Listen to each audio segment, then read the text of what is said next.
So you've probably heard of Substack, but did you know it could be a secret weapon for your business? You hear Substack and you think newsletters, right? But can that actually grow your business? Let's reframe this. It's not about writing, it's about building trust automatically. The best way to get it is to think of it like you're just meeting someone new. I mean, you don't really trust a person after just one conversation, do you? Of course not. You know, that trust builds up over time. It's all about that growing sense of familiarity. And that is exactly what Substack does for your business. It basically automates that process for you. So how does that work?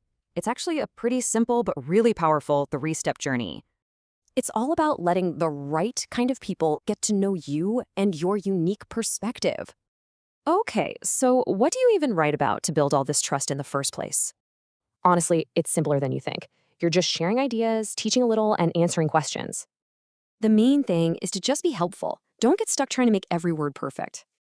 See, when someone learns something from you, even something small, they naturally start to trust you. And this is where it all pays off.